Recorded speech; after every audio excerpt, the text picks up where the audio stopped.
उन्होंने कहा खालसा साजना दिवस सिख कौम ਲਈ बेहद महत्वपूर्ण ਤੇ ਸ਼ਰਧਾ ਭਰਪੂਰ ਹੋਣ ਕਰਕੇ ਤਖਤ ਸ੍ਰੀ ਕੇਸਗੜ੍ਹ ਸਾਹਿਬ ਤਖਤ ਦਮਦਮਾ ਸਾਹਿਬ ਵਿਖੇ ਭਰਵੀਂ ਗਿਣਤੀ ਵਿੱਚ ਸੰਗਤ ਪੁੱਜਦੀ ਹੈ, ਪਰ ਪੁਲਿਸ ਦੀ ਬਿਨਾਂ ਵਜ੍ਹਾ ਤਾਇਨਾਤੀ ਕਰਕੇ ਉਹਨਾਂ ਨੂੰ ਪਰੇਸ਼ਾਨੀ ਦਾ ਸਾਹਮਣਾ ਕਰਨਾ ਪੈ ਰਿਹਾ ਹੈ।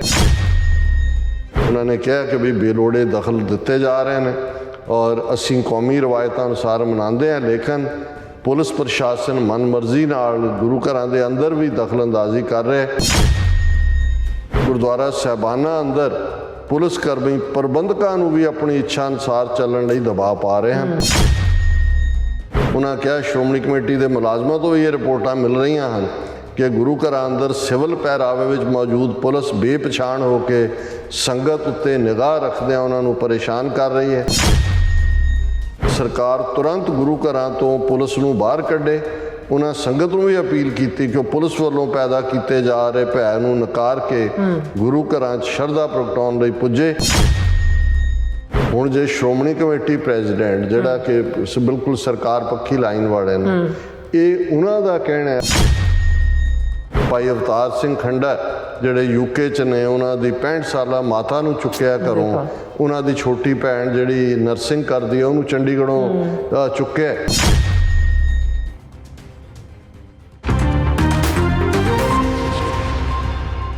ਵਾਹਿਗੁਰੂ ਜੀ ਕਾ ਖਾਲਸਾ ਵਾਹਿਗੁਰੂ ਜੀ ਕੀ ਫਤਿਹ। ਅਸਲਾਮ ਵਾਲੇਕਮ ਆਦਾਬ ਬਰਜ਼ ਮਹਾਂ ਤੁਹਾਡੀ ਹੋਸਟ ਅਨੀਲ ਕੌਰ ਤੇ ਮੈਂ ਚਵੀਰੀ ਫੋਰ ਦੇ ਸਾਰੇ ਦਰਸ਼ਕਾਂ ਤੇ ਸਰੋਤਿਆਂ ਨੂੰ ਜੀ ਆਇਆਂ ਕਹਿੰਦੀ ਹਾਂ ਪ੍ਰੋਗਰਾਮ ਸੱਚੋ ਸੱਚ ਵਿੱਚ।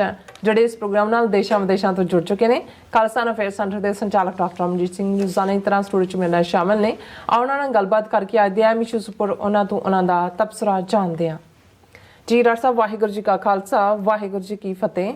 ਹਾਂ ਜੀ ਨੀਲਮ ਕੌਰ ਜੀ, ਤੁਹਾਨੂੰ ਵੀ ਤੇ ਦੁਨੀਆ ਭਰ 'ਚ ਬੈਠੇ ਸਾਡੇ ਬਹੁਤ ਹੀ ਪਿਆਰੇ ਸੋਹਣੇ ਸਿਆਣੇ TV 84 ਦੇ ਵਿਊਅਰਸ ਨੂੰ ਵੀ ਵਾਹਿਗੁਰੂ ਜੀ ਕਾ ਖਾਲਸਾ ਵਾਹਿਗੁਰੂ ਜੀ ਕੀ ਫਤਿਹ। ਤੇ ਸਾਡੇ ਬਹੁਤ ਹੀ ਪਿਆਰੇ ਮੁਸਲਮਾਨ ਭੈਣਾਂ ਭਰਾਵਾਂ ਨੂੰ ਅਸਲਾਮ ਅਲੈਕੁਮ। ਜੀ ਡਾਕਟਰ ਸਾਹਿਬ ਜੀਆਂ ਨੂੰ ਪ੍ਰੋਗਰਾਮ ਸੱਚੋ ਸੱਚ ਵਿੱਚ ਬਹੁਤ ਮਿਹਰਬਾਨੀ। ਜੀ ਡਾਕਟਰ ਸਾਹਿਬ ਅੱਜ 13 ਅਪ੍ਰੈਲ 2023 31 ਚੇਤ ਨਾਨਕਸ਼ਾਹੀ ਸੰਮਤ 555 ਦਾ ਦਿਨ ਹੈ। ਤੇ ਡਾਕਟਰ ਸਾਹਿਬ ਪ੍ਰੋਗਰਾਮ ਸ਼ੁਰੂ ਕਰਨ ਤੋਂ ਪਹਿਲਾਂ ਅਸੀਂ ਦਰਸ਼ਕਾਂ ਤੇ ਸਰੋਤਿਆਂ ਨੂੰ ਹਮੇਸ਼ਾ ਤਰ੍ਹਾਂ ਦਾ ਸੀ ਵਿਊਅਰਸ, ਜੇ ਤੁਸੀਂ ਹੱਕ ਸੱਚ ਇਨਸਾਫ ਤੇ ਪੈਰਾ ਦਿੰਦਾ ਇੱਕੋ ਇੱਕ ਚੈਨਲ TV 84 ਨੂੰ ਦੇਖਣਾ ਚਾਹੁੰਦੇ ਹੋ ਤਾਂ ਤੁਸੀਂ ਦੇਸ਼ ਵਿਦੇਸ਼ ਸਪੈਕਟਰਮ ਕੇਬਲ, RCN ਕੇਬਲ, ਬੈਲਫਾਲੋ ਕੈਨੇਡਾ, roku, ਜਾਦੂ ਬਾਕਸ, ਸ਼ਾਵਾ, ਫੇਸਬੁੱਕ TV 84 ਦੀ ਐਪ ਰਾਹੀਂ online streaming and IP box ਤੇ ਤੁਸੀਂ TV 84 ਨੂੰ ਦੇਖ ਸਕਦੇ ਹੋ। ਵਿਊਅਰਸ, ਜੇ ਤੁਸੀਂ TV 84 ਨਾਲ ਜਾਂ ਪ੍ਰੋਗਰਾਮ ਸੱਚੋ ਸੱਚ ਨਾਲ ਫੇਸਬੁੱਕ ਰਾਹੀਂ ਜੁੜੇ ਤਾਂ ਇਸ ਨੂੰ ਵੱਧ ਲਾਈਕ ਕਰੋ ਤੇ ਸ਼ੇਅਰ ਕਰੋ ਅਤੇ ਨਾਲ ਹੀ YouTube ਤੇ ਸਬਸਕ੍ਰਾਈਬ ਵੀ ਕਰੋ। ਇਹ ਵੀ ਦੱਸ ਦਿਓ ਕਿ ਤੁਸੀਂ TV 84 ਦੀ ਐਪ ਨੂੰ ਐਂਡਰੋਇਡ ਐਂਡ ਐਪ ਸਟੋਰ ਤੇ ਡਾਊਨਲੋਡ ਕਰਕੇ ਜੋ TV 84 ਦੀ ਲਾਈਵ ਸਟ੍ਰੀਮ ਹੈ ਇਸ ਨੂੰ ਤੁਸੀਂ 24 ਆਵਰਸ ਦੇਖ ਸਕਦੇ ਹੋ। ਸੋ ਵਿਊਅਰਸ, ਪ੍ਰੋਗਰਾਮ ਦੀ ਸ਼ੁਰੂਆਤ ਕਰਨ ਜਾ ਰਹੇ ਹਾਂ ਔਰ ਹਮੇਸ਼ਾ ਇਸ ਤਰ੍ਹਾਂ ਸ਼ੁਰੂਆਤ ਕਰਾਂਗੇ ਸਪਾਂਸਰਸ਼ਿਪ ਦੇ ਵਾਲੇ ਨਾਲ ਕਿ ਅੱਜ ਦੇ ਪ੍ਰੋਗਰਾਮ ਸੱਚੋ ਸੱਚ ਨੂੰ ਸਪਾਂਸਰ ਕੀਤਾ ਗਿਆ ਹੈ ਮਿਸ਼ੀਗਨ ਤੋਂ ਭੈਣ ਜਸਵਿੰਦਰ ਕੌਰ ਜੀ ਹੋਰਾਂ ਵੱਲੋਂ। ਸੋ ਇਹਨਾਂ ਨੇ ਅੱਜ ਦੀ ਸਪਾਂਸਰਸ਼ਿਪ ਆਪਣੇ ਜਨਮ ਦਿਨ ਦੀ ਖੁਸ਼ੀ ਵਿੱਚ ਭੇਜੀ ਹੈ ਔਰ ਅਸੀਂ ਭੈਣ ਜੀ ਅਤੇ ਉਹਨਾਂ ਦੇ ਸਮੂਹ ਪਰਿਵਾਰ ਨੂੰ ਵਧਾਈ ਦਿੰਦੇ ਹਾਂ। ਔਰ ਇਹਨਾਂ ਨੇ ਕੌਮ ਨੂੰ ਧੜਿਆਂ ਤੋਂ ਉੱਪਰ ਉੱਠ ਕੇ ਕੌਮੀ ਹਿੱਤਾਂ ਲਈ ਇੱਕ ਏਜੰਡੇ ਉੱਤੇ ਇਕੱਠੇ ਹੋਣ ਦੀ ਬੇਨਤੀ ਕੀਤੀ ਹੈ ਔਰ ਕੌਮੀ ਕਾਰ ਦੀ ਪ੍ਰਾਪਤੀ ਲਈ ਆਪਸੀ ਜਿਹੜੇ ਵੈਰ ਵਿਰੋਧ ਤਿਆਗੀਏ ਅਤੇ ਹਰ ਕੰਮ ਕਰਨ ਦਾ ਸਾਥ ਦਈਏ, ਇਸ ਦੀ ਬੇਨਤੀ ਕੀਤੀ ਹੈ ਔਰ ਵਾਹਿਗੁਰੂ ਕਿਰਪਾ ਕਰਨ। ਸੋ ਅੱਜ ਦੀ ਸਪਾਂਸਰਸ਼ਿਪ ਲਈ ਅਸੀਂ ਭੈਣ ਜਸਵਿੰਦਰ ਕੌਰ ਜੀ ਦਾ ਤਹਿ ਦਿਲ ਤੋਂ ਧੰਨਵਾਦ ਕਰਦੇ ਹਾਂ। ਤੁਹਾਨੂੰ ਇਹ ਅਪੀਲ ਤੇ ਬੇਨਤੀ ਕਰਦੇ ਹਾਂ ਕਿ ਤੁਸੀਂ ਪ੍ਰੋਗਰਾਮ ਸੱਚੋ ਸੱਚ ਨੂੰ ਵੱਧ ਤੋਂ ਵੱਧ ਸਪਾਂਸਰ ਕਰੋ। ਸਪਾਂਸਰਸ਼ਿਪ ਲਈ ਤੁਸੀਂ ਸਾਨੂੰ ਕਾਲ ਕਰ ਸਕਦੇ ਹੋ ਸਾਡੇ ਫੋਨ ਨੰਬਰ ਤੇ 5166191984 ਸਿਮ ਨੰਬਰ ਤੇ WhatsApp ਕਰ ਸਕਦੇ ਹੋ। ਤੁਸੀਂ ਸਾਨੂੰ ਈਮੇਲ ਵੀ ਕਰ ਸਕਦੇ ਹੋ info@tv84.tv ਤੇ।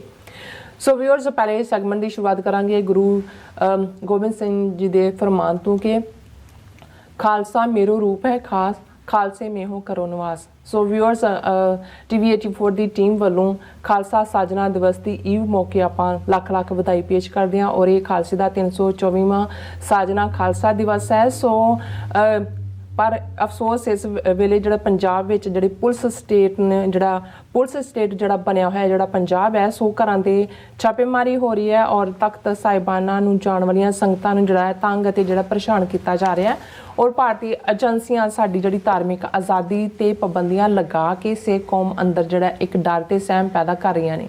ਸੋ ਇਸ ਬਾਰੇ ਆਪਾਂ ਗੱਲਬਾਤ ਕਰਨ ਜਾ ਰਹੇ ਹਾਂ। ਸੋ ਅਸੀਂ ਚਾਹਾਂਗੇ ਕਿ ਤੁਸੀਂ ਇਸੇ ਤਰ੍ਹਾਂ ਬਣੇ ਰਹਿਣਾ, ਦੇਖਣ ਸੁਣ ਲਈ ਤੁਹਾਡਾ ਸਭ ਦਾ ਬਹੁਤ ਬਹੁਤ ਸ਼ੁਕਰੀਆ। ਜੀ ਡਾਕਟਰ ਸਾਹਿਬ, ਕੀ ਕਹਿਣਾ ਚਾਹੋਗੇ? ਦੇਖੋ, ਸਭ ਤੋਂ ਪਹਿਲਾਂ ਅਸੀਂ ਅੱਜ ਦੇ ਪ੍ਰੋਗਰਾਮ ਨੂੰ ਸਪਾਂਸਰ ਕਰਨ ਲਈ ਭੈਣ ਜੀ ਜਸਵਿੰਦਰ ਕੌਰ ਜਿਹੜੇ ਕਿ ਭਾਈ ਗੁਰਦੇਵ ਸਿੰਘ ਕਲਾ ਮਾਜੂ ਦੇ ਸਿੰਘਣੀ ਸਾਹਿਬਾਂ ਨੇ, ਉਹਨਾਂ ਨੂੰ ਬਹੁਤ ਬਹੁਤ ਮੁਬਾਰਕਬਾਦ ਦਿੰਦੇ ਹਾਂ, ਉਹਨਾਂ ਦਾ ਸ਼ੁਕਰੀਆ ਅਦਾ ਕਰਦੇ ਹਾਂ। ਨਾਈਸ। ਅਸਲ ਦੇ ਵਿੱਚ ਅਸੀਂ ਵੀਕਐਂਡ ਦੇ ਉੱਤੇ ਜਦੋਂ ਕਿ ਕੈਪੀਟਲ ਹਿੱਲ ਤੇ 6ਵਾਂ ਫਰੀडम ਮਾਰਚ ਸੀ ਜੀ, ਉਸ 'ਚ ਪਾਰਟਿਸਿਪੇਸ਼ਨ ਲਈ ਗਏ ਤੇ ਭਾਈ ਗੁਰਦੇਵ ਸਿੰਘ ਔਰ ਉਹਨਾਂ ਦੀ ਸਿੰਘਣੀ ਸਾਹਿਬਾਂ ਸਪੈਸ਼ਲੀ ਡਰਾਈਵ ਕਰਕੇ ਕਲਾਮਾਜ਼ੂ ਤੋਂ 9-10 ਘੰਟੇ ਦੀ ਡਰਾਈਵ ਹੈ, ਉਹ ਵੀ ਪਹੁੰਚੇ ਹੋਏ ਸੀ। ਔਰ ਜਦੋਂ ਅਸੀਂ ਵਾਪਸੀ ਤੇ ਵੀ ਇਕੱਠੇ ਸੀ, ਸੰਡੇ ਅਸੀਂ ਇੱਧਰ ਨੂੰ ਆਏ ਉੱਧਰ ਨੂੰ ਗਏ, ਤੇ ਉਦੋਂ ਹੀ ਰਸਤੇ 'ਚ ਭਾਈ ਗੁਰਦੇਵ ਸਿੰਘ ਉਹਨਾਂ ਨੇ ਕਾਲ ਕਰਕੇ ਕਿਹਾ ਕਿ ਭਾਈ ਤੁਸੀਂ 13 ਅਪ੍ਰੈਲ ਦੀ ਸਪਾਂਸਰਸ਼ਿਪ ਤਾਂ ਨਹੀਂ ਹੈ ਕਿਸੇ ਦੀ? ਮੈਂ ਕਿਹਾ ਜੀ ਨਹੀਂ। ਕਹਿਣ ਲੱਗੇ ਫਿਰ ਇਹਨਾਂ ਵੱਲੋਂ ਜਿਹੜੀ ਹੈ ਹੋਏਗੀ। ਔਰ ਜਿਵੇਂ ਉਹਨਾਂ ਨੇ ਬੜਾ ਖੂਬਸੂਰਤ ਮੈਸੇਜ ਦਿੱਤਾ ਹੈ ਕਿ ਧੜੇਬੰਦੀ ਤੋਂ ਉੱਪਰ ਉੱਠ ਕੇ। ਬਿਲਕੁਲ। ਬਹੁਤ ਵਾਰ ਹੁਣ ਵੀ ਇਹਨਾਂ ਦਿਨਾਂ 'ਚ ਜਿੰਨੇ ਵੀ ਵੀਰਾਂ ਭੈਣਾਂ ਦੀਆਂ ਕਾਲਾਂ ਆਉਂਦੀਆਂ ਨੇ, ਉਹ ਸਾਰੇ ਹੀ ਇਸ ਫਿਕਰਮੰਦੀ ਦਾ ਇਜ਼ਹਾਰ ਕਰਦੇ ਨੇ ਕਿ ਇੰਨਾ ਕੁਝ ਵਾਪਰ ਰਿਹਾ ਪੰਜਾਬ 'ਚ। ਸਟੇਟ ਨੰਗੇ ਚਿੱਟੇ ਧੜ ਜਿਹੜੀ ਹੈ ਉਹ ਜ਼ੁਲਮ ਦੇ ਉੱਤੇ ਉਤਰੀ ਹੋਈ ਹੈ। ਇਹਦੇ ਬਾਵਜੂਦ ਇੱਕ ਤਾਂ ਉਹ ਨੇ ਜਿਹੜੇ ਸਿੱਖੀ ਦਾਇਰੇ ਤੋਂ ਹੀ ਬਾਹਰ ਨੇ, ਇੱਕ ਉਹ ਨੇ ਜਿਹੜੇ ਸਿਰ ਤੇ ਪੱਗਾਂ ਰੱਖ ਕੇ ਵੀ ਜਾਂ ਸਰਕਾਰ ਦੀ ਏਜੰਟੀ ਕਰਦੇ ਨੇ, ਤੇ ਜਾਂ ਜਿਹੜਾ ਉਹਨਾਂ ਦੀ ਦਾਲ ਰੋਟੀ ਉਸ 'ਚੋਂ ਨਿਕਲਦੀ ਹੈ, ਜਾਂ ਵੈਸੇ ਹੀ ਜਿਹੜੇ ਨੇ ਉਹ ਜਿਹੜੇ ਨੇ ਇਸ ਤੋਂ ਭਗੌੜੇ ਨੇ।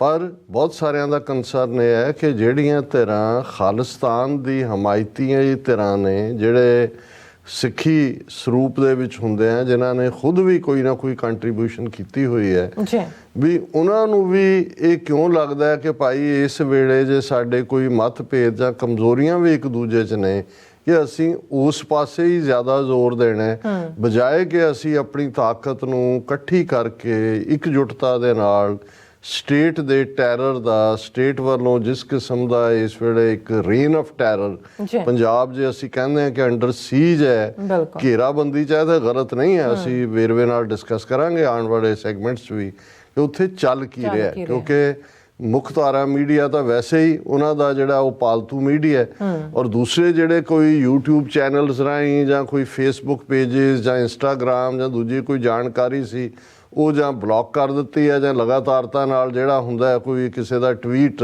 ਹੁੰਦਾ ਉਹਨੂੰ ਉਡਾ ਦਿੱਤਾ ਜਾਂਦਾ। ਲੇਕਿਨ ਉੱਥੋਂ ਜੋ ਖਬਰਾਂ ਆ ਰਹੀਆਂ ਨੇ ਅੰਦਰੂਨੀ ਤੌਰ ਦੇ ਉੱਤੇ ਵੀ, ਉਹ ਬਹੁਤ ਬਦਤਰ ਹਾਲਾਤ ਵੱਲ ਪੰਜਾਬ ਨੂੰ ਧੱਕਿਆ ਜਾ ਰਿਹਾ ਹੈ। ਅੱਜ ਇੱਕ ਵੀਰ ਨੇ ਕਿਹਾ, ਉਹਨਾਂ ਨੇ ਕਿਹਾ ਜੀ ਵੀ ਇਕੱਲਾ ਇਹ ਨਹੀਂ ਕਿ ਵੀ ਇਹ ਬੇਅੰਤੇ ਬੁੱਚੜ ਦੀ ਰੂਹ ਇਹਦੇ 'ਚ ਹੈ ਭਗਵੰਤ ਮਾਨ 'ਚ, ਇਹ ਤਾਂ ਹਰ ਇੱਕ ਨੂੰ ਪੰਜਾਬ 'ਚ ਵੀ ਪਤਾ ਹੈ ਵੀ ਇਹਨੇ ਮੁਕੰਮਲ ਸਰੈਂਡਰ ਕੀਤਾ ਹੋਇਆ, ਔਰ ਟੋਟਲ ਜਿਹੜਾ ਪਾਰਟ ਹੈ ਉਹ ਏਜੰਸੀਆਂ ਦੀ ਖੇਡ ਹੈ। ਉਹਨਾਂ ਨੇ ਕਿਹਾ ਜੀ ਜਿਵੇਂ ਹੁਣ ਆ ਖਾਲਸਾ ਸਾਜਨਾ ਦਿਵਸ ਦੇ ਮੌਕੇ ਵੀ 4 ਚੁਫੇਰੇ ਪਾਬੰਦੀਆਂ, ਡਰ, ਸਹਿਮ, ਗੁਰਦੁਆਰਿਆਂ ਦੇ ਅੰਦਰ ਵੀ ਇੰਟਰਫੀਅਰੈਂਸ, ਤਖਤ ਸਾਹਿਬਾਨ ਦੇ ਅੰਦਰ ਵੀ, ਸਿਵਲ ਕੱਪੜਿਆਂ 'ਚ ਵੀ, ਉਹਨਾਂ ਨੇ ਕਿਹਾ ਇਹ ਤਾਂ ਲੱਖੂ ਦੀ ਯਾਦ ਕਰਵਾਉਂਦਾ ਹੈ। ਲਖਪਤ ਰਾਏ ਜਿਹੜਾ ਮੀਰ ਮੰਨੂ ਦੇ ਵੇਲੇ ਕਿਸ ਕਿਸਮ ਦਾ ਉਹਦਾ ਇੱਕ ਹਿੰਦੂ ਹਾਕਮ, ਜਿਸ ਨੇ ਜਿਹੜਾ ਇੱਕ ਬੜੀ ਜ਼ਬਰ ਜ਼ੁਲਮ ਦੀ ਲਹਿਰ ਜਿਹੜੀ ਹੈ ਉਹ ਚਲਾਈ ਸੀ। ਛੋਟਾ ਘੱਲੂਘਾਰਾ ਵੀ ਉਹਦੇ ਪੀਰੀਅਡ 'ਚ ਹੋਇਆ, ਔਰ ਬੜੀਆਂ ਸ਼ਹੀਦੀਆਂ, ਭਾਈ ਸੁਬੇਗ ਸਿੰਘ, ਸ਼ਾਹਬਾਜ਼ ਸਿੰਘ, ਔਰ ਜਿਹੜੇ ਮਿਲਵਰਤਨੀਏ ਸਿੱਖ ਸੀ ਉਹਨਾਂ ਨੂੰ ਵੀ ਉਹਨੇ ਮਾਫ ਨਹੀਂ ਸੀ ਕੀਤਾ। ਉਹਨਾਂ ਨੇ ਕਿਹਾ ਜੀ ਇਹ ਤਾਂ ਬਿਲਕੁਲ ਉਸੇ ਵਾਂਗ ਹੀ ਲੱਖੂ ਵਾਂਗ ਜਿਹੜਾ ਇਹ ਉਹਨਾਂ ਦਾ ਮੋਹਰਾ ਬਣ ਗਿਆ, ਉਹਨਾਂ ਦੀ ਕੁਹਾੜੀ ਦਾ ਦਸਤਾ ਬਣ ਗਿਆ ਸੈਂਟਰਲ ਏਜੰਸੀਆਂ ਦਾ। ਸੋ ਇਸ ਦੇ ਹੁਣ ਇੱਕ ਜਿਹੜਾ ਵੀ ਥੋੜ੍ਹਾ ਬਹੁਤ ਵੀ ਇੱਕ ਇਮਾਨਦਾਰੀ ਨਾਲ ਸਿਚੁਏਸ਼ਨ ਨੂੰ ਅਬਜ਼ਰਵ ਕਰਨ ਵਾਲਾ ਹੈ, ਉਸ ਨੂੰ ਨਜ਼ਰ ਆਉਂਦਾ ਵੀ ਕੀ ਹੈ। ਪਰ ਸਾਡੀਆਂ ਧਿਰਾਂ ਜਾਂ ਸਾਡੇ ਉਹ ਇੰਡੀਵਿਜੂਅਲ ਜਿਹੜੇ ਸੋਸ਼ਲ ਮੀਡੀਆ ਦੇ ਉੱਤੇ ਇੱਕ ਦੂਸਰੇ ਦੇ ਨਾਲ ਗਾਲੋ ਗਾਲੀ ਹੋਏ, ਤੂੰ ਚੋਰ ਕਰਨ ਤੇ ਲੱਗੇ ਹੋਏ ਨੇ, ਅਸੀਂ ਕਦੋਂ ਸਮਝਾਂਗੇ ਕਿ ਭਾਈ ਸਾਨੂੰ ਇਸ ਵੇਲੇ ਇੱਕ ਮੁੱਠਤਾ ਦਾ ਇਜ਼ਹਾਰ ਕਰਨ ਦੀ ਲੋੜ ਹੈ। ਔਰ ਬਿਲਕੁਲ ਭੈਣ ਜੀ ਨੇ ਠੀਕ ਫਰਮਾਇਆ ਕਿ ਅਲਟੀਮੇਟਲੀ ਜੇ ਇਕਜੁੱਟਤਾ ਹੋਏਗੀ ਤਾਂ ਕੌਮੀ ਘਰ ਖਾਲਿਸਤਾਨ ਦੀ ਪ੍ਰਾਪਤੀ ਅਸੀਂ ਕਰ ਸਕਾਂਗੇ, ਨਹੀਂ ਤਾਂ ਫਿਰ ਉਹੀ ਖਵਾਰੀ ਇੱਕ ਤੋਂ ਬਾਅਦ ਇੱਕ। ਅਸੀਂ 47 ਦੀ ਲੀਡਰਸ਼ਿਪ ਨੂੰ ਦੋਸ਼ ਦਿੰਦੇ ਹਾਂ, 84 ਤੋਂ ਬਾਅਦ ਜੁਝਾਰੂ ਲਹਿਰ ਨੇ ਇਹ ਨਹੀਂ ਕੀਤਾ, ਉਹ ਨਹੀਂ ਕੀਤਾ, ਇਵੇਂ ਕਰ ਲੈਂਦੇ, ਉਵੇਂ ਕਰ ਲੈਂਦੇ। ਅੱਜ ਇੱਕ ਹੋਰ ਓਪਰਚੁਨਿਟੀ, ਕਿਉਂਕਿ ਓਪਰਚੁਨਿਟੀ ਅਲਟੀਮੇਟਲੀ ਜ਼ਬਰ ਜ਼ੁਲਮ ਚੋਂ ਹੀ ਨਿਕਲਦੀ ਹੈ। ਜੇ ਛੋਟਾ ਘੱਲੂਘਾਰਾ ਹੁੰਦਾ ਤੇ ਅਸੀਂ ਦੇਖਦੇ ਹਾਂ ਕਿ ਉਸ ਤੋਂ ਬਾਅਦ ਸਿੱਖ ਮਿਸਲਾਂ ਦਾ ਰਾਹ ਪੱਧਰਾ ਹੁੰਦਾ। ਜਦੋਂ ਵੱਡਾ ਘੱਲੂਘਾਰਾ ਹੁੰਦਾ ਉਸ ਤੋਂ ਬਾਅਦ ਸਿੱਖ ਇਸ ਪਹੁੰਚ ਜਾਂਦੇ ਨੇ ਆਪਣੇ ਟਾਰਗੇਟ ਦੇ ਉੱਤੇ ਵੀ ਅਸੀਂ ਲਾਹੌਰ ਵੀ ਲੈਣਾ, ਅਸੀਂ ਦਿੱਲੀ ਵੀ ਲੈਣਾ। ਸੋ ਘੱਲੂਘਾਰਿਆਂ ਨੇ ਜਾਂ ਜ਼ੁਲਮਾਂ ਨੇ ਸਾਨੂੰ ਕਦੇ ਕਮਜ਼ੋਰ ਨਹੀਂ ਕੀਤਾ, ਰਾਦਰ ਹਮੇਸ਼ਾ ਜਦੋਂ ਜ਼ੁਲਮ ਹੁੰਦਾ ਹੈ, ਸਿੱਖੀ ਸਪਿਰਿਟ ਇਹੀ ਹੁੰਦੀ ਹੈ ਕਿ ਗੁਰੂ ਨੇ ਕੁਠਾਲੀ ਪ੍ਰੀਖਿਆ ਪਾਈ ਸੀ, ਖੋਟ ਝੜ ਗਿਆ, ਕੁੰਦਨ ਰਹਿ ਗਿਆ। ਕੁਠਾਲੀ ਫਾਇਰ ਨੂੰ ਕਹਿੰਦੇ ਨੇ, ਭਾਈ ਅਸੀਂ ਅੱਗ ਚੋਂ ਨਿਕਲ ਆਏ, ਅਸੀਂ ਫਾਇਰ ਟੈਸਟ ਦੇਖ ਲਿਆ। ਲੇਕਿਨ ਜੇ ਅਸੀਂ 18ਵੀਂ ਸਦੀ ਦੀਆਂ ਇਹਨਾਂ ਉਦਾਹਰਨਾਂ ਦੀ ਗੱਲ ਕਰਦੇ ਹਾਂ ਤੇ ਉਸ ਪੀਰੀਅਡ 'ਚ ਬੇਸ਼ੱਕ ਉਹਨਾਂ ਦੇ ਆਪਸੀ ਤਫਰਕੇ ਵੀ ਸੀ, ਜਦੋਂ ਮਿਸਲਾਂ ਬਣ ਗਈਆਂ ਉਹਨਾਂ ਦਾ ਵੀ ਐਂਬੀਸ਼ਨ ਇੱਕ ਦੂਜੇ ਨਾਲ ਟਕਰਾਉਂਦਾ ਸੀ, ਲੇਕਿਨ ਉਸ 'ਚੋਂ ਹੀ ਸਰਬੱਤ ਖਾਲਸਾ ਦੀ ਇੰਸਟੀਟਿਊਸ਼ਨ ਨਿਕਲੀ। ਉਹ ਫੈਸਲਾ ਕਰਦੇ ਸੀ ਕਿ ਕਿਵੇਂ ਅਸੀਂ ਕਿਹੜੇ ਮੁੱਦੇ ਤੇ ਇਕੱਠੇ ਹੋ ਕੇ ਵੈਰੀ ਨੂੰ ਟੱਕਰਨਾ। ਸੋ ਘੱਟੋ ਘੱਟ ਜਿਵੇਂ ਭੈਣ ਜੀ ਜਸਵਿੰਦਰ ਕੌਰ ਹੋਰਾਂ ਨੇ ਇਹ ਮੈਸੇਜ ਦਿੱਤਾ ਹੈ, ਜਿੱਥੋਂ ਤੱਕ ਵੀ ਸਾਡੀ ਆਵਾਜ਼ ਪਹੁੰਚਦੀ ਹੈ ਅਸੀਂ ਇਹੀ ਕਹਿਣਾ ਚਾਹਾਂਗੇ ਵੀ ਹਾਲ ਦੀ ਘੜੀ ਇਹ ਜਿਹੜੇ ਤੋਪਾਂ ਦੇ ਮੂੰਹ ਤੁਸੀਂ ਆਪਣਿਆਂ ਵੱਲ ਮੋੜੇ ਹੋਏ ਨੇ, ਇਹਨਾਂ ਨੂੰ ਘੱਟੋ ਘੱਟ ਉਹ ਤੋਪ ਦੀ ਨਾਲ ਪਾਸੇ ਕਰੋ, ਬੈਠੋ ਠੰਡੇ ਦਿਲੋਂ ਦਿਮਾਗ ਨਾਲ ਸੋਚੋ ਕਿ ਸਾਡੇ ਸਾਹਮਣੇ ਚੈਲੰਜ ਕਿੰਨਾ ਵੱਡਾ ਹੈ, ਹਾਂਜੀ, ਔਰ ਅਸੀਂ ਇਹਨੂੰ ਕਿਵੇਂ ਜਿਹੜਾ ਆਪਣੇ ਨਿਸ਼ਾਨੇ ਤੱਕ ਪਹੁੰਚਣਾ। ਅੱਜ ਜ਼ਾਹਰ ਹੈ ਕਿ 324ਵੇਂ ਖਾਲਸਾ ਸਾਜਨਾ ਦਿਵਸ ਦੀ ਈਵ, ਜਦੋਂ ਅਸੀਂ ਈਵ ਕਹਿੰਦੇ ਆ ਲਫ਼ਜ਼ ਤਾਂ ਇਹਨਾਂ ਤੋਂ ਹੀ ਆਇਆ, ਕਿਉਂਕਿ ਕ੍ਰਿਸਮਸ ਇਹਨਾਂ ਲਈ ਇੰਨੀ ਇੰਪੋਰਟੈਂਟ ਨਹੀਂ ਹੁੰਦੀ, ਕ੍ਰਿਸਮਸ ਈਵ ਹੁੰਦੀ ਹੈ ਸ਼ਾਇਦ ਇਸ ਕਰਕੇ, ਕਿਉਂਕਿ ਕ੍ਰਿਸਮਸ ਈਵ ਦੇ ਉੱਤੇ ਪੋਪ ਦਾ ਮੈਸੇਜ ਹੁੰਦਾ ਸੀ ਵੱਡਾ। ਦੁਨੀਆ ਦਾ ਜਿਹੜਾ ਕ੍ਰਿਸਚਨਸ ਚੋਂ ਆਲਮੋਸਟ 1.5 ਬਿਲੀਅਨ ਤਾਂ ਕੈਥੋਲਿਕ ਹੀ ਨੇ। ਅਸੀਂ ਇਸ ਲਈ ਈਵ ਕਹਿੰਦੇ ਹਾਂ ਕਿਉਂਕਿ ਕੱਲ ਅਸੀਂ ਹੋਣਾ ਨਹੀਂ ਇੱਥੇ, ਇਸ ਲਈ ਅਸੀਂ ਤਾਂ ਹਾਂ ਮੂਲ ਨਾਨਕਸ਼ਾਹੀ ਕੈਲੰਡਰ ਮੁਤਾਬਕ 14 ਅਪ੍ਰੈਲ ਖਾਲਸਾ ਸਾਜਨਾ ਦਿਵਸ ਵਜੋਂ ਜਿਹੜਾ ਐਲਾਨਿਆ ਗਿਆ।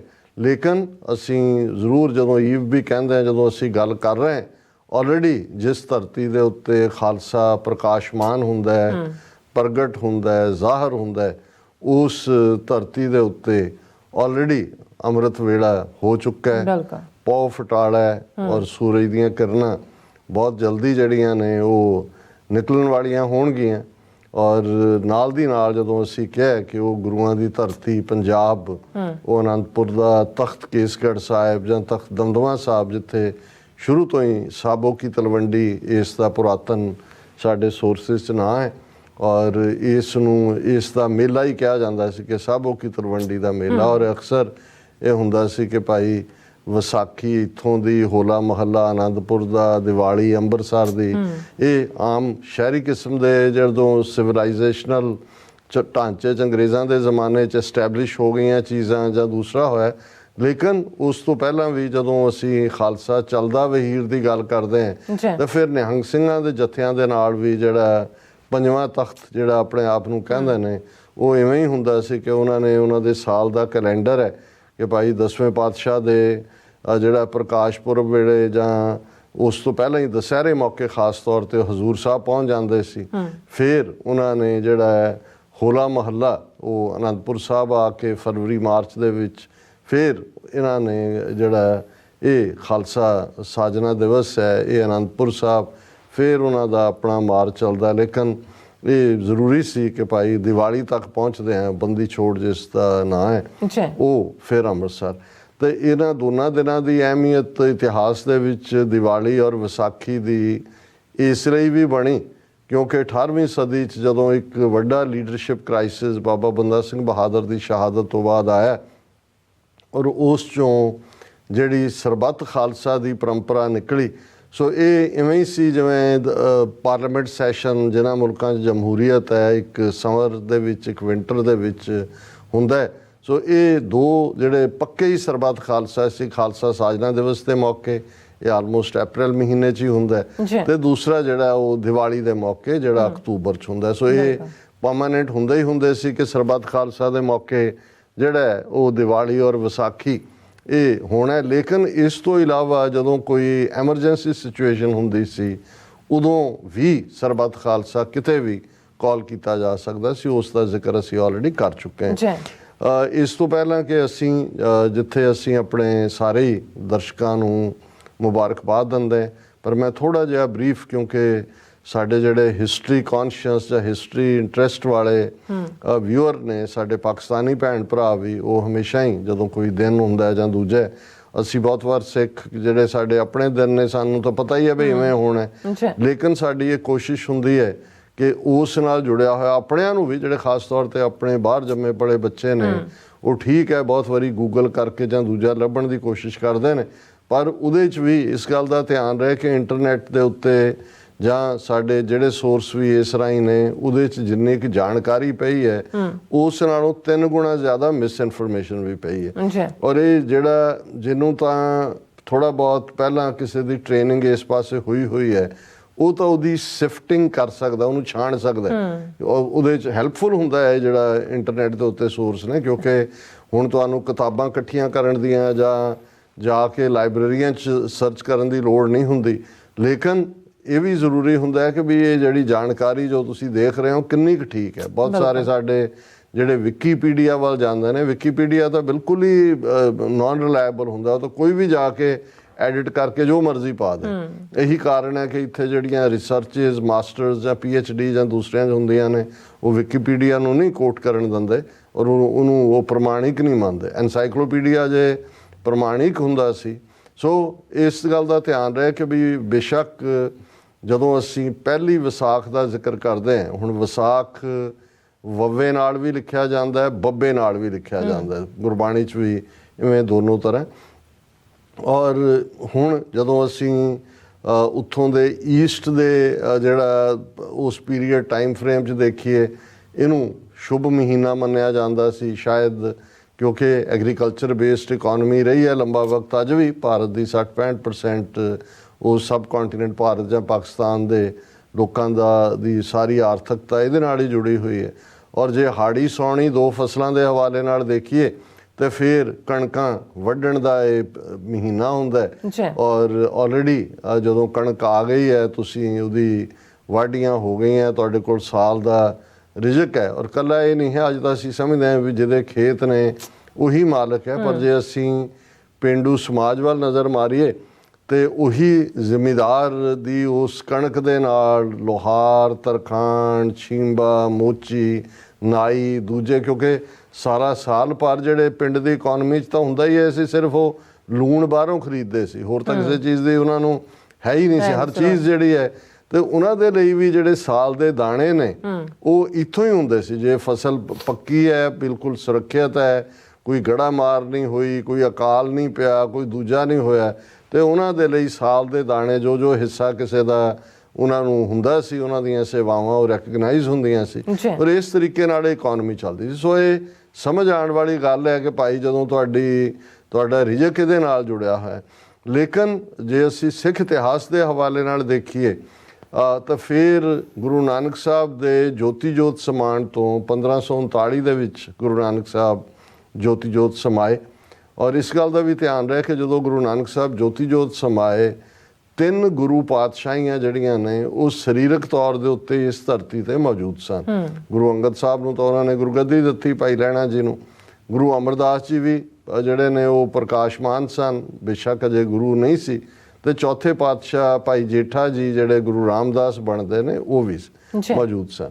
ਸੋ ਗੁਰੂ ਨਾਨਕ ਸਾਹਿਬ ਦੇ ਜੋਤੀ ਜੋਤ ਸਮਾਉਣ ਤੋਂ 20 ਸਾਲ ਬਾਅਦ ਗੁਰੂ ਅੰਗਦ ਸਾਹਿਬ ਦੀ ਜਿਹੜੀ ਗੁਰਗੱਦੀ ਦਾ ਵਕਤ ਹੈ ਉਹ 9 ਸਾਲ ਦੇ ਕਰੀਬ ਹੈ। ਫਿਰ ਗੁਰੂ ਅਮਰਦਾਸ ਜੀ ਗੁਰਗੱਦੀ ਤੇ ਬੈਠਦੇ ਨੇ। ਔਰ 1559 ਦੇ ਵਿੱਚ 20 ਸਾਲ ਬਾਅਦ ਗੁਰੂ ਸਾਹਿਬ ਦੇ ਜਦੋਂ ਕਿ ਗੁਰੂ ਅੰਗਦ ਸਾਹਿਬ ਗੁਰਗੱਦੀ ਤੇ ਬੈਠੇ ਨੇ, ਔਰ ਇਸ ਦੇ ਉੱਤੇ ਵਿਚਾਰ ਹੋ ਗਿਆ ਕਿ ਭਾਈ ਇੱਕ ਸੈਂਟਰਲ ਜਿਹੜਾ ਸਿੱਖਾਂ ਦਾ ਜਿਹੜਾ ਉਸ ਦੇ ਲਈ ਗੈਦਰਿੰਗ ਪਲੇਸ, ਜਿਹਦੇ ਲਈ ਤੀਰਥ ਲਫ਼ਜ਼ ਅਸੀਂ ਇਸਤੇਮਾਲ ਕਰ ਸਕਦੇ ਹਾਂ, ਤਾਂ ਕਿ ਜਿਹੜੇ ਅਜੇ ਵੀ, ਕਿਉਂਕਿ ਗੁਰੂ ਨਾਨਕ ਸਾਹਿਬ ਦੇ ਥਾਟ ਨਾਲ ਜਿਹੜੇ ਨਾਲ ਲੱਗੇ, ਪਰ ਅਜੇ ਵੀ ਇੱਕ ਤਬਕਾ ਗੰਗਾ ਜਮਨਾ ਉਹ ਸਾਰੇ ਜਿਹੜੇ ਹਿੰਦੂਆਂ ਦਾ ਬ੍ਰਾਹਮਣਾਂ ਦਾ ਕਰਮਕਾਂਡ ਹੈ ਉਹਦੇ ਵੱਲ ਝੁਕੇ ਹੋਏ ਸੀ। ਸੋ ਗੋਇੰਦਵਾਲ ਸਾਹਿਬ ਜਿਹੜਾ ਉਹ ਸਾਡਾ ਪਹਿਲਾ ਪਿਲਗ੍ਰਿਮ ਸੈਂਟਰ ਬਣਦਾ ਹੈ। ਬੌਲੀ ਜਿਹੜੀ ਹੁਣ ਉੱਥੇ ਅੱਜ ਤਾਂ ਅਸੀਂ ਨਲਕਾ ਖੋਲ੍ਹਦੇ ਹਾਂ, ਪਾਣੀ ਆ ਜਾਂਦਾ, ਪਰ ਅਸੀਂ ਅੰਦਾਜ਼ਾ ਲਾਈਏ ਵੀ ਪਾਣੀ ਦੇ ਲਈ ਜਿਹੜੀ ਬੌਲੀ ਖੋਦੀ ਜਾਂਦੀ ਹੈ ਉਸ ਨੂੰ ਪਾਣੀ ਨਾਲ ਭਰਨਾ, ਧਰਤੀ ਦੇ ਕਿੰਨਾ ਡੂੰਘਾ ਜਾਣਾ ਹੈ। ਔਰ ਬਿਆਸਾ ਦੇ ਕੰਢੇ ਜੇ ਤੁਸੀਂ ਗੋਇੰਦਵਾਲ ਜਾਂਦੇ ਹੋ, ਸੋ ਉਹ ਬੌਲੀ ਜਿਹੜੀ ਹੈ ਉਹ ਤਿਆਰ ਸੀ। ਔਰ ਇਹ ਇੱਕ ਵੱਡੀ ਖੁਸ਼ੀ ਦੀ ਗੱਲ ਵੀ ਸੀ ਕਿ ਭਾਈ ਸਿੱਖੀ ਦੀ ਜਿਹੜੀ ਹੈ ਸ਼ੁਰੂਆਤ ਉਸ ਪਾਠ ਦੀ ਹੋ ਰਹੀ ਹੈ ਜਿੱਥੇ ਕਿ ਸਾਡੀ ਇੱਕ ਆਪਣੀ ਵਿਲੱਖਣ ਹੋਂਦ ਵੱਲ ਕਦਮ ਵੱਧ ਰਹੇ ਨੇ। ਤੇ ਭਾਈ ਪਾਰੋ ਜੁਲਕਾ ਜਿਨ੍ਹਾਂ ਦਾ ਪਿੰਡ ਡੱਲਾ ਸ਼ਾਇਦ ਅੱਜ ਦੇ ਜ਼ਿਲ੍ਹਾ ਕਪੂਰਥਲਾ 'ਚ ਹੀ ਹੈ, ਉੱਥੋਂ ਦੇ ਰਹਿਣ ਵਾਲੇ ਬੜੇ ਅਨੰਨ ਗੁਰਸਿੱਖ ਔਰ ਭਾਈ ਪਾਰੋ ਜੁਲਕਾ ਉਹ ਵੀ ਨੇ ਜਿਨ੍ਹਾਂ ਦਾ ਨਾਂ ਜਦੋਂ ਭਾਈ ਗੁਰਦਾਸ ਜੀ ਨੇ ਪ੍ਰੋਮੀਨੈਂਟ ਸਿੱਖ ਗੁਰੂ ਸਾਹਿਬਾਨ ਦੇ ਪੀਰੀਅਡ ਦੇ ਦਿੱਤੇ ਨੇ ਤੇ ਉਹਨਾਂ ਦਾ ਵੀ ਨਾਂ ਦਿੱਤੇ। ਤੇ ਉਹਨਾਂ ਨੂੰ ਗੁਰੂ ਅਮਰਦਾਸ ਜੀ ਨੇ ਭਾਈ ਪਾਰੋ ਜੀ ਨੂੰ ਕਿਹਾ ਕਿ ਭਾਈ ਹੁਣ ਕਿਉਂਕਿ ਇਸ ਗੱਲ ਦਾ ਧਿਆਨ ਰਹੇ, ਗੁਰੂ ਨਾਨਕ ਸਾਹਿਬ ਜਿੱਥੇ ਜਿੱਥੇ ਗਏ ਉੱਥੇ ਧਰਮਸ਼ਾਲਾਵਾਂ ਬਣਵਾਈਆਂ, ਸਿੱਖ ਸੰਗਤ ਮੌਜੂਦ ਸੀ। ਗੁਰੂ ਅਮਰਦਾਸ ਜੀ ਨੇ ਆਲਰੇਡੀ 22 ਮੰਜੀਆਂ ਸਥਾਪਿਤ ਕਰ ਦਿੱਤੀਆਂ ਸੀ ਜਿੱਥੇ ਜਿੱਥੇ। ਔਰ ਜਦੋਂ ਅਸੀਂ 22 ਮੰਜੀਆਂ ਦੇਖਦੇ ਹਾਂ ਤੇ ਕਾਬਲ ਤੋਂ ਲੈ ਕੇ ਹਿਮਾਚਲ ਦੇ ਸਿਰਮੌਰ ਤੱਕ ਔਰ ਦੱਖਣੀ ਭਾਰਤ ਤੱਕ ਚਾਰੇ ਪਾਸੇ ਸਿੱਖੀ ਦੀ ਗੱਲ ਸੀ। ਔਰ ਇਹ ਹੋਇਆ ਕਿ ਭਾਈ ਗੁਰੂ ਨਾਨਕ ਦੇ ਪਿਆਰੇ ਸਿੱਖਾਂ ਦਾ ਇੱਕ ਇਕੱਠ ਜਿਹੜਾ ਸੱਦਿਆ ਜਾਏ, ਇੱਕ ਥਾਂ ਸੈਂਟਰਲ ਪਲੇਸ ਬਣ ਗਿਆ ਸੀ। ਗੋਇੰਦਵਾਲ ਬੌਲੀ ਸਾਹਿਬ ਤਿਆਰ ਸੀ। ਔਰ ਇਹ ਫਿਰ ਪਹਿਲੀ ਵਿਸਾਖ 1559 ਦਾ ਦਿਨ ਚੁਣਿਆ ਗਿਆ ਇਸ ਇਕੱਠ ਦੇ ਲਈ। ਔਰ ਇਹ ਪਹਿਲੀ ਵਿਸਾਖੀ ਜੇ ਅਸੀਂ ਇਤਿਹਾਸ ਦੀ ਕਹਿਣੀ ਹੋਏ ਤੇ ਉਹ 1559 ਦੇ ਵਿੱਚ। ਔਰ ਕਿਉਂਕਿ ਕੁਝ ਸਕਾਲਰ ਇਹ ਵੀ ਸਮਝਦੇ ਨੇ ਵੀ ਇਹ ਦਿਨ ਵੀ ਇਸ ਲਈ ਚੁਣਿਆ ਗਿਆ ਕਿਉਂਕਿ ਗੁਰੂ ਨਾਨਕ ਸਾਹਿਬ ਦਾ ਪ੍ਰਕਾਸ਼ ਹੋਣ ਦਾ ਦਿਨ ਪਹਿਲੀ ਵਿਸਾਖ ਹੀ ਸੀ। ਇੱਕ ਵੱਖਰੀ ਡਿਬੇਟ ਹੈ ਕਿ ਉਹਨੂੰ ਮਨਾਉਣ ਦੀ ਰਵਾਇਤ ਜਿਹੜੀ ਹੈ ਉਹ ਕੱਤਕ ਦੀ ਪੁੰਨਿਆ ਦੇ ਨਾਲ ਜੁੜ ਗਈ ਮਹਾਰਾਜਾ ਰਣਜੀਤ ਸਿੰਘ ਦੇ ਵੇਲੇ ਤੋਂ। ਹੁਣ ਕੱਤਕ ਦੀ ਪੁੰਨਿਆ ਨਵੰਬਰ ਦੇ ਮਹੀਨੇ 'ਚ ਕਦੇ ਨਵੰਬਰ ਦੇ ਪਹਿਲੇ ਹਫਤੇ ਕਦੇ ਤੀਸਰੇ ਹਫਤੇ ਚਲੀ ਜਾਂਦੀ ਹੈ। ਲੇਕਿਨ ਮੈਂ ਇਸ ਪਾਸੇ ਨਾ ਜਾਵਾਂ, ਲੇਕਿਨ ਇਸ ਤੋਂ ਕੋਈ ਵੀ ਇਤਿਹਾਸਕਾਰ ਇਨਕਾਰ ਨਹੀਂ ਕਰਦਾ ਕਿ ਪਹਿਲਾ ਇਸ ਲੈਵਲ ਦਾ ਸਾਰੇ ਸਿੱਖਾਂ ਦਾ ਇਕੱਠ ਜਿਹੜਾ ਉਹ ਪਹਿਲੀ ਵਿਸਾਖ 1559 ਨੂੰ ਗੋਇੰਦਵਾਲ ਸਾਹਿਬ ਦੇ ਵਿਖੇ ਹੁੰਦਾ। ਔਰ ਇਹ ਇੱਥੋਂ ਇਹ ਪਰੰਪਰਾ ਜਾਂ ਟ੍ਰੈਡੀਸ਼ਨ ਦੀ ਸ਼ੁਰੂਆਤ ਹੁੰਦੀ। ਜਦੋਂ ਅਸੀਂ 10ਵੇਂ ਪਾਤਸ਼ਾਹ ਦੇ ਵੇਲੇ ਇਸੇ ਹੀ ਦਿਨ ਦੇ ਮੌਕੇ 1699 ਈਸਵੀ ਦੀ ਵਿਸਾਖੀ ਨੂੰ ਹੁਕਮਨਾਮਿਆਂ ਰਾਹੀਂ 80,000 ਸਿੱਖਾਂ ਦੇ ਇਕੱਠ ਦੀ ਗੱਲ ਕਰਦੇ ਤੇ ਫਿਰ ਇਹ ਉਹਦੀ ਕੰਟੀਨਿਊਟੀ ਸੀ ਕਿਉਂਕਿ ਉਸ ਜ਼ਮਾਨੇ ਦੇ ਵਿੱਚ ਇਵੇਂ ਤਾਂ ਨਹੀਂ ਸੀ ਤੁਸੀਂ ਜਹਾਜ਼ ਤੇ ਉੱਡੇ ਔਰ ਪਹੁੰਚੇ ਔਰ 4 ਦਿਨ ਇੱਥੇ ਗਏ ਫਿਰ ਵਾਪਸ ਆ ਗਏ। ਹੁਣ ਜੇ ਕਿਸੇ ਨੇ ਪੰਜਾਬ ਵੱਲ ਪਹੁੰਚਣਾ ਹੈ, ਕੋਈ ਕਾਬਲ ਤੋਂ ਤੁਰੀ ਸੰਗਤ ਹੈ, ਕੋਈ ਕਰਨਾਟਕਾ ਤੋਂ ਆ ਰਹੀ ਹੈ, ਕੋਈ ਅਸਾਮ ਤੋਂ ਆ ਰਹੀ ਹੈ ਤੇ ਸਫ਼ਰ ਦੀਆਂ ਕਿਸ ਕਿਸਮ ਦੀਆਂ ਬੰਦਸ਼ਾਂ ਪਾਬੰਦੀਆਂ ਤੇ ਜੇ 6-6 ਮਹੀਨੇ ਦਾ ਗੈਪ ਸੀ ਵਿਸਾਖ ਤੱਕ ਪਹੁੰਚਦੇ ਆ ਉਹ ਤਾਂ 4 ਮਹੀਨੇ ਪਹਿਲਾਂ ਤੁਰ ਪੈਂਦੇ ਹੋਣਗੇ। ਫਿਰ ਸੇਫਟੀ ਫੈਕਟਰ ਵੀ ਹੁੰਦਾ ਸੀ ਸਰਾਵਾਂ 'ਚ ਰੁਕਣੇ ਕਿਉਂਕਿ ਬਹੁਤ ਵਾਰ ਜਿਹੜੇ ਗੁਰੂ ਘਰ ਦੇ ਪ੍ਰਚਾਰਕ ਆਉਂਦੇ ਸੀ ਸੰਗਤ ਨੂੰ ਲੈ ਕੇ ਤੇ ਜਿਹੜੀ ਸੰਗਤ ਨਹੀਂ ਸੀ ਆ ਸਕਦੀ ਉਹ ਆਪਣਾ ਦਸਵੰਧ ਵੀ ਭੇਜਦੀ ਸੀ ਕਿ ਭਾਈ ਗੁਰੂ ਦੇ ਲਈ ਤੇ ਉਹਨਾਂ ਦੇ ਜਿਹੜੀ ਹੈ ਲੁੱਟ ਖੋਹ ਦਾ ਵੀ ਬਰਾਬਰ ਮੁਕਾਮ ਹੁੰਦਾ ਸੀ। ਸੋ ਇਹ ਇਸ ਲਈ ਸਮਝਣਾ ਜ਼ਰੂਰੀ ਹੈ ਕਿ ਭਾਈ ਇਹ 10ਵੇਂ ਪਾਤਸ਼ਾਹ ਨੇ ਜਿਹੜਾ ਇੱਕ ਵੱਡਾ ਇਕੱਠ ਇਸ ਮੌਕੇ ਤੇ ਹੁੰਦਾ ਹੋਇਆ 80,000 ਦਾ ਜਿਸ ਚੋਂ 5 ਗੁਰੂ ਕੇ ਸਿੱਖ। ਔਰ ਅਸੀਂ ਪਿਛਲੇ ਦਿਨਾਂ 'ਚ ਵੀ ਜ਼ਿਕਰ ਕਰਦੇ ਰਹੇ ਹਾਂ, ਮੈਂ ਵੇਰਵੇ 'ਚ ਨਹੀਂ ਜਾਵਾਂਗਾ ਕਿ ਇਹ ਬੇਸ਼ੱਕ ਕ੍ਰਾਈਟੇਰੀਆ ਤਾਂ ਉਹੀ ਹੈ। ਹੁਣ ਜਦੋਂ ਅਸੀਂ ਗੁਰੂ ਨਾਨਕ ਸਾਹਿਬ ਦਾ ਸ਼ਲੋਕ ਵਾਰਾਂ ਤੇ ਵਧੀਕ 'ਚ ਦੇਖਦੇ ਹਾਂ ਕਿ ਜੋ ਤੋ ਪ੍ਰੇਮ ਖੇਲਨ ਕਾ ਚਾਓ ਸਿਰ ਧਰ ਤਲੀ ਗਲੀ ਮੇਰੀ ਆਓ ਇਤ ਮਾਰਗ ਪੈਰ ਧਰੀਜੈ ਸਿਰ ਦੀਜੈ ਕਾਣ ਨਾ ਕੀਜੈ। ਕ੍ਰਾਈਟੇਰੀਆ ਰੱਖਿਆ ਹੋਇਆ ਹੈ, ਸ਼ਰਤ ਹੈ ਕਿ ਇਸ ਜੇ ਸਕੂਲ ਦੇ ਵਿੱਚ ਦਾਖਲ ਹੋਣਾ ਹੈ ਤੇ ਇਹਦੀ ਫੀਸ ਇਹ ਹੈ ਕਿ ਸਿਰ ਨੂੰ ਤਲੀ ਤੇ ਰੱਖਣਾ ਪੈਣਾ। ਹੁਣ ਇਹੀ ਕ੍ਰਾਈਟੇਰੀਆ ਜਿਹੜਾ ਆਪਾ ਕੁਰਬਾਨ ਗੁਰੂ ਤੋਂ ਸੱਚ ਹੱਕ ਇਨਸਾਫ ਤੋਂ ਇਹੀ ਕ੍ਰਾਈਟੇਰੀਆ ਜਿਹੜੇ 9 ਜਾਮੇ ਉਸ ਗੁਰੂ ਨਾਨਕ ਸਾਹਿਬ ਤੋਂ ਬਾਅਦ ਨੇ ਉਹਨਾਂ ਦੇ ਸਾਹਮਣੇ ਸੀ ਜਿਸ 'ਚੋਂ ਪੂਰਾ ਉਤਰੇ ਆਪਣਾ ਆਪਾ ਤਨ ਮਨ ਤਨ ਸਭ ਸੌਂਪ ਗੁਰ ਕੋ ਹੁਕਮ ਮੰਨਿਆ ਪਾਈ ਹੈ। ਤੇ ਇਹੀ ਪਰਖ ਜਿਹੜੀ ਲਿਟਰਲੀ ਗੁਰੂ ਸਾਹਿਬ ਨੇ ਬਾਣੀ ਰੂਪ 'ਚ ਕਹੀ ਸੀ, ਗੁਰੂ ਸਾਹਿਬ ਨੇ ਪ੍ਰੈਕਟੀਕਲੀ ਤਲਵਾਰ ਖਿੱਚ ਕੇ 80,000 ਦੇ ਇਕੱਠ 'ਚ ਕਿਹਾ ਕਿ ਆਓ ਭਾਈ ਜਿਹੜਾ ਉਹ ਆਪਣਾ ਸਿਰ ਦੇਗਾ ਇਸ ਸੱਚ ਹੱਕ ਇਨਸਾਫ ਦੇ ਰਸਤੇ ਲਈ। ਔਰ ਉਸ ਨੂੰ ਪੁਰਾਤਨ ਪੰਜਾਬੀ ਔਰ ਹਿੰਦੀ ਦਾ ਰਾਦਰ ਉਰਦੂਆਈਜ਼ਡ ਮਿਕਸ ਦੇ ਵਿੱਚ ਇੱਕ ਬੜੀ ਖੂਬਸੂਰਤ ਕਿਸੇ ਦੀ ਨਜ਼ਮ ਰਹੀ ਹੈ ਕਿ हाथ में लेकर तेग बरहना बिरहा प्यासी खून दी हाथ में लेकर तेग बरहना सच्चे सतगुर आते हैं रोब चेहरे पर दमके ऐसा देख शेर डर जाते हैं प्रेम त्योरी मस्तक पर है आंखें मत वाली हैं लाल गर्ज शेर की मानद सतगुर मुख से यूं फरमाते हैं है कोई ऐसा सिख गुरु का शीश जो हमको दे भेटा भीखी परमी कच्चे पिल्ले सारे दौड़े जाते हैं उस वक़्त एक सिख गुरु का आलप का गुरु चरणों में वहाँ पकड़ कर उसको सतगुर तंबू में ले जाते हैं इस तरह सब संगत में से सिख गुरु के निकले 5 उनको दस्ते मुबारक से गुरु आबे हयात पिलाते हैं कि मुबारक हत्थां नाल आबे हयात, ये परशियन का लफज है। वो आब पानी नूं कहंदे ने हयात, जिस पानी नूं पीण नाल कोई अमर हो जाए, फिर मार ही ना सके। ये फिजिकल मौत नहीं, ये जदों संत जरनैल सिंह खालसा पिंडां वाले कहंदे सन कि सरीरक मौत नूं मैं मौत नहीं मनदा, ਜ਼ਮੀਰ ਦਾ ਮਰ ਜਾਣਾ ਹੀ ਮੌਤ ਹੈ। ਸੋ ਇੱਕ ਮੌਤ ਫਿਜ਼ੀਕਲ ਹੈ, ਉਹ ਰੱਬ ਦੇ ਕੋਲ ਹੈ, ਜੋ ਆਇਆ ਸੋ ਚੱਲ ਸੀ, ਸਭ ਕੋਈ ਆਈ ਬਾਰੀ ਹੈ। ਇੱਕ ਉਹ ਹੈ ਜਿਹੜੇ ਮਰੀਆਂ ਜ਼ਮੀਰਾਂ ਵਾਲੇ, ਜਿਹੜੇ ਡਰ ਖੌਫ ਭੈ ਦੇ ਥੱਲੇ ਜਿਉਂਦੇ ਨੇ, ਉਹਨਾਂ ਦਾ ਭੈ ਮੁਕਤ ਹੋ ਜਾਣਾ। ਔਰ ਗੁਰੂ ਤੇਗ ਬਹਾਦਰ ਸਾਹਿਬ ਨੇ ਗਿਆਨੀ, ਗਿਆਨਵਾਨ, ਵਿਵੇਕੀ, ਸੰਤ, ਗੁਰਮੁਖ, ਫਕੀਰ, ਉਸ ਨੂੰ ਡਿਫਾਈਨ ਕੀਤਾ ਸੀ, ਭੈ ਕਾਹੂ ਕੋ ਦੇਤ ਨੈ ਨੈ ਭੈ ਮਾਨਤ ਆਨ, ਕਹ ਨਾਨਕ ਸੁਨ ਰੇ ਮਨਾ, ਗਿਆਨੀ ਤਾਹੇ ਬਖਾਨ। ਕਿ ਗਿਆਨੀ, ਗਿਆਨਵਾਨ, ਵਿਵੇਕੀ, ਰੱਬ ਦਾ ਬੰਦਾ, ਸੱਚਾ, ਸੰਤ, ਫਕੀਰ, ਉਹੀ ਕਹਾਣ ਦਾ ਹੱਕਦਾਰ ਹੈ। ਭੈ ਕਾਹੂ ਕੋ ਦੇਤ ਨੈ ਨੈ ਭੈ ਮਾਨਤ ਆਨ, ਕਿ ਜਿਹੜਾ ਨਾ ਡਰ ਦਿੰਦਾ ਤੇ ਨਾ ਡਰ ਮੰਨਦਾ।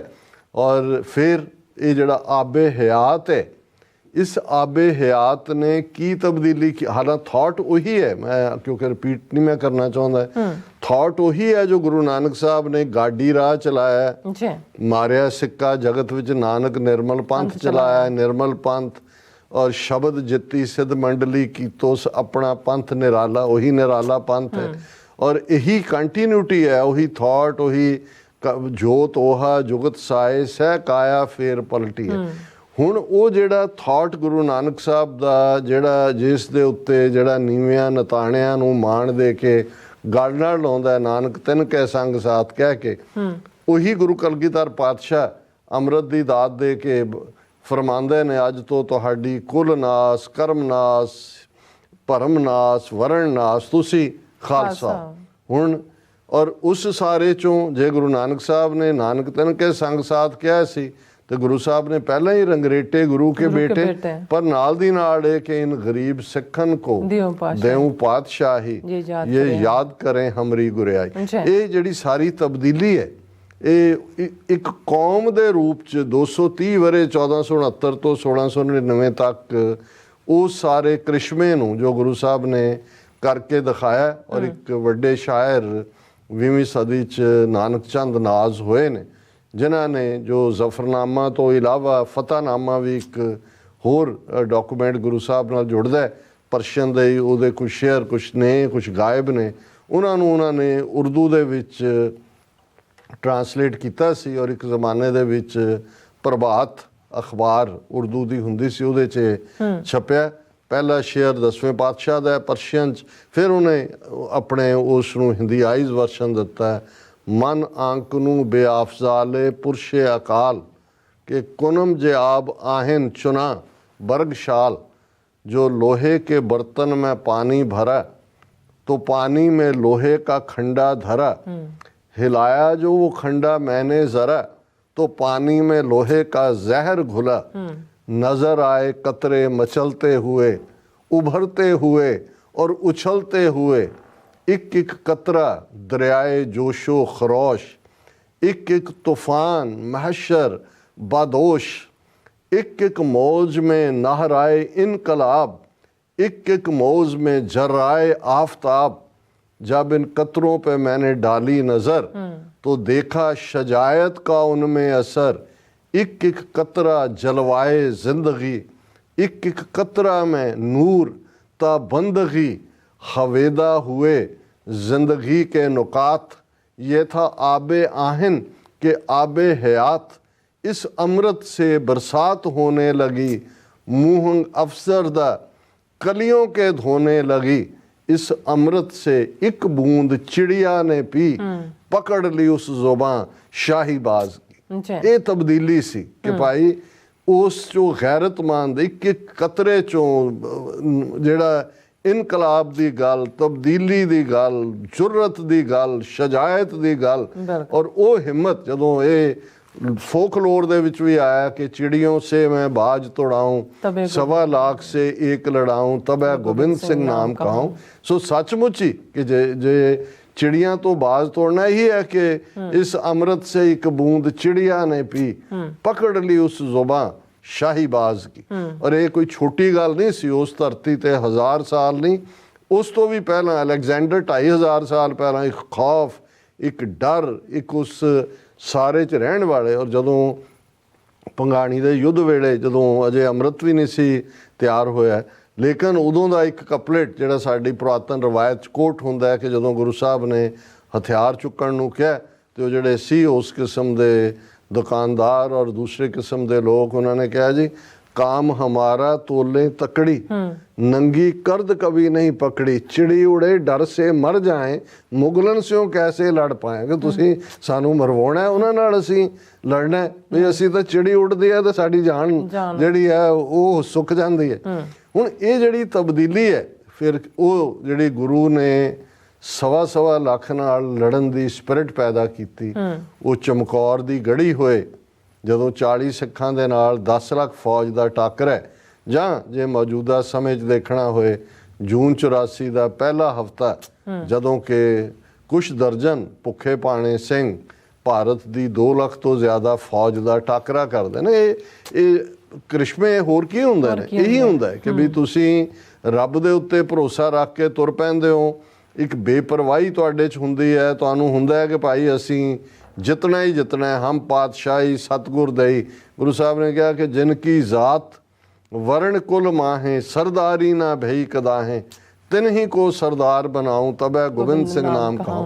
कि भाई ये जड़े बेचारे रुले हुए ने, जिन्होंने बिल्कुल उन्होंने नीवें बनाया हुआ है, शूदर बनाया हुआ है, दलित बनाया हुआ है, इन्हों मैं पावर देंगा। और यही नहीं कि कल्ली मैनली एम्पावरमेंट होंगी है, जे असी ਅੱਜ ਫਖਰ ਨਾਲ ਸਾਡੀਆਂ ਬੱਚੀਆਂ ਬੀਬੀਆਂ ਕੌਰ ਸ਼ਹਿਜ਼ਾਦੀਆਂ ਨੇ, ਔਰ ਉਸੇ ਤਰ੍ਹਾਂ ਜਿਹੜਾ ਉਹਨਾਂ ਨੇ ਸਿੱਖ ਇਤਿਹਾਸ ਦੀਆਂ ਇਹਨਾਂ 324 ਵਰੇ ਦੀ ਖਾਲਸਾ ਹਿਸਟਰੀ 'ਚ ਉਹਨਾਂ ਨੇ ਵੀ ਉਵੇਂ ਹੀ ਫਰੰਟਲ ਰੋਲ ਪਲੇ ਕੀਤਾ।